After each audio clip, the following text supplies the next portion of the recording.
India's number 1 varicose veins hospitals ఐబీసీను సంప్రదించండి. మీ నొప్పి లేని ప్రయాణాన్ని ప్రారంభించండి. వాగర్థావివ సంపృక్తౌ వాగర్థ ప్రతిపత్తయే జగతః పితరౌ వందే పార్వతీ పరమేశ్వరౌ. ఆదిత్యాయ చ సోమాయ మంగళాయ బుధాయ చ గురుశుక్రశనిభ్యశ్చ రాహవే కేతవే నమః. శృంగేరి జగద్గురు పీఠాధిపతులకి, కంచి పీఠాధిపతులకి నమస్కారములు తెలియజేసుకుంటూ కార్యక్రమాన్ని ప్రారంభిద్దాం. వీక్షించేటువంటి ప్రేక్షకులకి ఒక చిన్న గమనిక. మీ యొక్క జన్మ తేదీ రోజున ఉన్నటువంటి జన్మ నక్షత్రాన్ని బట్టి జన్మ రాశి ఉంటుంది. ఆ రాశి చెప్పబోయేటువంటి ఫలితాలు మాత్రమే మీకు ఆపాదించబడతాయి. చాలామంది చేసేటువంటి తప్పులు ఏమిటంటే, జన్మించిన డేటు మంత్ను బట్టి ఒక జొడాయిక్ సైన్ అనేటువంటిది ఉంటుంది. అది సన్ జొడాయిక్ సైన్ కాబట్టి దాన్ని బట్టి ఈ పేపర్లలో వచ్చేటువంటి వివరణలు దాన్ని బట్టి చూసుకుంటున్నారు. కాబట్టి సన్ జొడాయిక్ సైన్ కాకుండా మీ జన్మ నక్షత్రము, జన్మ రాశిని బట్టి వచ్చే చెప్పబడేటువంటి ఫలితాలని దృష్టిలో పెట్టుకోండి.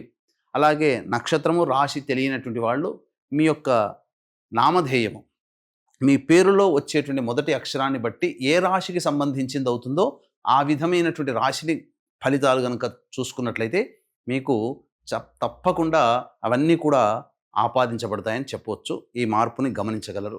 ద్వాదశ రాశిలో చివరిదైనటువంటి మీనరాశిలో జన్మించినటువంటి వారికి 3 ఆగస్టు నుంచి 15 ఆగస్టు వరకు ఏ విధంగా ఉండబోతుందో తెలుసుకునే ప్రయత్నం చేద్దాం.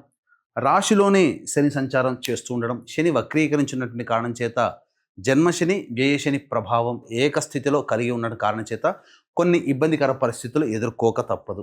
అలాగే రాశ్యాధిపతి అయినటువంటి గురుడు చతుర్థ స్థాన సంచార ప్రభావం వలన అనుకున్నటువంటివి మరియు చేస్తున్నటువంటి పనులలో, వృత్తి ఉద్యోగ వ్యాపారాలలో ఆటంకాలు ఎదుర్కోక తప్పదు.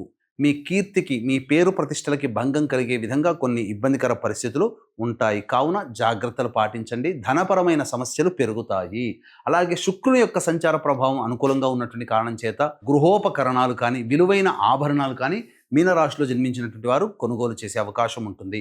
అలాగే ఈ యొక్క బుధుని యొక్క సంచారము స్థితి చేత అనుకూలంగా లేకపోయినప్పటికీ వక్రీకరించినటువంటి కారణం చేత ప్రధానంగా చతుర్థ భావ ఫలితాలను కూడా ఇవ్వడం, గృహ మార్పు అనేటువంటిది చేస్తారు. లేదా విలువైన ఆస్తులు అనగా స్థిరాస్తులు కొనుగోలు చేసే అవకాశం గోచరమవుతుంది. వాహన మార్పులు కూడా జరిగే అవకాశాలు మీనరాశిలో జన్మించినటువంటి వారికి గోచరమవుతున్నాయి. అలాగే ధనపరమైనటువంటి పెట్టుబడులకు సంబంధించిన విషయాల్లో మీకు ఊహించిన దానికంటే ఎక్కువగా ధనాదాయం చేకూరే అవకాశం బుధగ్రహ సంచారము వక్రీకరించినటువంటి ఫలితము చేత కలగబోతుంది. ఇక రవి యొక్క సంచార ప్రభావం మీరు చేస్తున్నటువంటి వృత్తి ఉద్యోగ వ్యాపారాలలో మీకు తెలియకుండానే తప్పుడు నిర్ణయాలు తీసుకోవడం ద్వారా కొన్ని సమస్యలు మీకు మీరే సృష్టించుకోగలుగుతారు. కాబట్టి జాగరూకతతో, ధ్యానంతో మీరు చేసేటువంటి పనులని మీరు గమనిస్తూ మీరు ముందడుగు వేయండి తప్ప దీనికి ఇంకా వేరే మార్గం లేదని చెప్పవచ్చు. ఇక షష్టమ స్థానంలోనే కేతు యొక్క సంచారం, ఇది చాలా అనుకూలమైనటువంటి పరిస్థితి. అనూహ్యముగా మీకు చేస్తున్నటువంటి ప్రయత్నాల్లో ముందుగా చెప్పి కాకుండా చెప్పకుండా అనూహ్యంగా మీకు శుభ పరిణామాలు చోటు చేసుకోవడానికి దోహదపడుతుంది. ఇక సప్తమ స్థానంలో కుజ సంచార ప్రభావం, ఇది కాస్త ఇబ్బందులకు గురి చేసేటువంటిది. ఇతరులతో అనగా ఎవరితోనైతే మీరు కలిసి పని చేస్తుంటారో, జర్నీ చేస్తుంటారో ఎదుటి వాళ్ళ వలన మీకు సమస్యలు తప్పవు. వ్యాపార భాగస్వాములు లేదా దంపతులు ఉన్నట్లయితే తప్పకుండా మనస్పర్ధలు, పొరపచ్చాలు రాకుండా జాగ్రత్తలు పాటించండి. వాగ్వివాదాలు ఎక్కువ లాంగిటివిటీ కాకుండా మొదటిలోనే తుంచే ప్రయత్నం చేసుకుంటే ఈ యొక్క గ్రహ సంచార ప్రభావం వలన చాలా మటుకు మీకు మంచి జరిగే అవకాశం ఉంటుంది. ముఖ్యంగా ఈ రాశిలో జన్మించినటువంటి యువతీ యువకులకి వివాహ సంబంధాల విషయాల్లో కాస్త జాగ్రత్తలు పాటించాలి. మరి వేరే సమయం కోసం ఎదురు చూడక తప్పదు. నిరుత్సాహపడకుండా ఉండాలి. అలాగే నిరుద్యోగస్తులు ఎక్కువగా కష్టపడితే తప్ప ఫలితాన్ని పొందలేటువంటి పరిస్థితి. అలాగే ఆల్రెడీ ఉద్యోగం చేస్తున్నటువంటి వాళ్ళు ఉద్యోగ మార్పుకి లేదా మరియు వ్యాపారం చేస్తున్న వాళ్ళు వ్యాపార అభివృద్ధికి ఇది సమయము కాదు అనే విషయాన్ని గుర్తుపెట్టుకోవాలి. ఇక ఈ రాశిలో జన్మించినటువంటి వ్యక్తులు సంతానం కోసం ఎదురు చూసినట్లయితే మరొక సమయం కోసం ఎదురు చూడక తప్పదు. ఆల్రెడీ గర్భధారణ జరిగినటువంటి మహిళలు వైద్యుల యొక్క సలహాలు, సూచనలు తప్పకుండా ఈ సమయంలో పాటించక తప్పదు. ఇక ఈ రాశిలో జన్మించినటువంటి మహిళలకి గౌరవ మర్యాదలకి ఏమాత్రం లోటు ఉండదు. కానీ విలువైనటువంటి తమ యొక్క సర్వీస్ను కానీ లేదా ధనాన్ని కానీ కోల్పోవలసినటువంటి పరిస్థితి వస్తుంది. కాబట్టి అటువంటి స్థితి రాకుండా మీ దగ్గర ఉన్నటువంటి డబ్బుని స్థిర రూపంలో అనగా ఏదైనా ఆభరణాలు కొనుగోలు చేయడం కానీ లాంటివి చేసుకున్నట్లయితే లేదా సంబంధించినటువంటి ఆస్తులు కొనుగోలు చేసుకున్నట్లయితే కొంతవరకు మీరు సేఫ్ సైడ్లో ఉంటారని చెప్పవచ్చు. అన్ని విధాలుగా ఆనందదాయకంగా ఉంటుంది. పెట్టుబడులకి మంచి అనుకూలమైన సమయం. కాకపోతే ఆరోగ్యం పట్ల శ్రద్ధ వహించాలి. నిద్రలేమి, ఎక్కువగా పనులు చేయడం వల్ల శరీరము అలసిపోవడం, మానసిక ఒత్తిడి, శారీరక శ్రమ అధికంగా ఉండడం వల్ల అనారోగ్య సూచనలు, రక్తహీనతకి గురయ్యే అవకాశాలు ఈ రాశిలో జన్మించినటువంటి మహిళలకి గోచరమవుతున్నాయి. ముఖ్యంగా ఈ రాశిలో జన్మించినటువంటి వ్యక్తులకి అనగా విదేశీయానము, విదేశీ విద్యకు సంబంధించి చేయ ప్రయత్నాలు గట్టి ప్రయత్నం చేస్తే తప్ప అనుకున్నటువంటి విధంగా మీరు సాధించలేకపోతారు. విద్యార్థులు ఎక్కువగా కష్టపడితే తప్ప ఉత్తమ ఫలితాలు పొందలేనటువంటి పరిస్థితి 15వ తారీఖు ఆగస్టు వరకు గోచరమవుతుంది.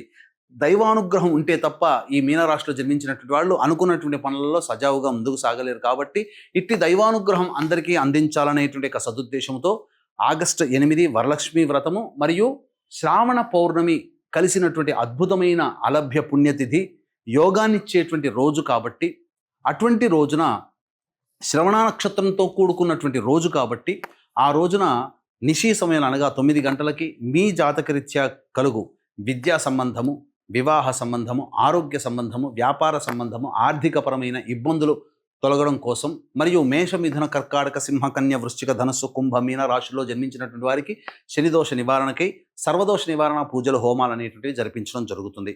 మరీ ముఖ్యంగా దశమహావిద్యలలో చివరిదైనటువంటి కమలాత్మికాదేవి హోమముతో పాటుగా లక్ష్మీ మూలమంత్ర సంపుటిత లక్ష్మీ సూక్త హోమము మరియు షోడశ లక్ష్మీ దేవతల యొక్క హోమాది కార్యక్రమాలు జరిపించి పూజ చేసినటువంటి తామరమాల మీకు అందివ్వడం జరుగుతుంది. ఇది కేవలం 41 మందికి మాత్రమే అవకాశము.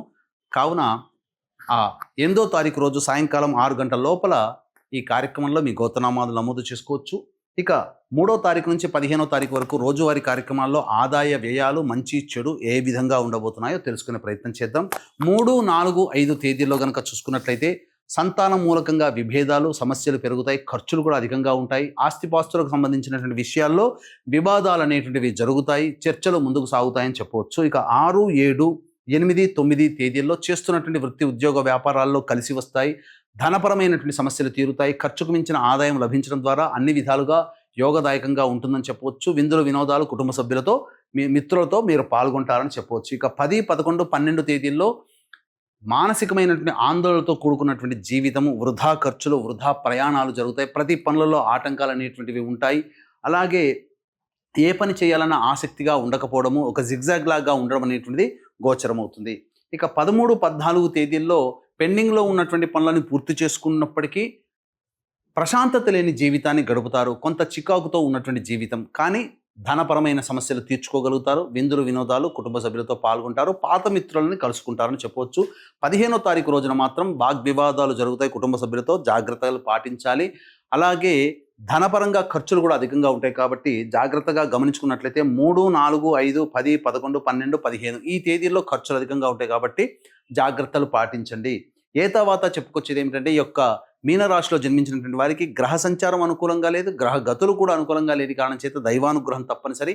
ఇట్టి దైవానుగ్రహం అందరికీ అందించాలనేటువంటి ఒక సదుద్దేశంతో ఆగస్టు 8 శ్రావణ లక్ష్మీ పౌర్ణమి మరియు వరలక్ష్మి వ్రతం జరిగేటువంటి రోజున కార్యక్రమంలో మీరు గోత్రనామాలు నమోదు చేసుకోవడం ద్వారా సర్వదోషాలు తొలగిపోవడమే కాకుండా పూజ చేసినటువంటి తామరమాలను కూడా మీకు ఇవ్వడం జరుగుతుంది. వరలక్ష్మి వ్రతం చేసుకునే ప్రతి మహిళ ఈ కార్యక్రమంలో పాల్గొనడం ద్వారా లక్ష్మీదేవి యొక్క అనుగ్రహం, సంపూర్ణ అనుగ్రహాన్ని మీరు పొందినట్లవుతారని చెప్పవచ్చు. సర్వం శ్రీ ఉమామహేశ్వర పరబ్రహ్మార్పణమస్తు.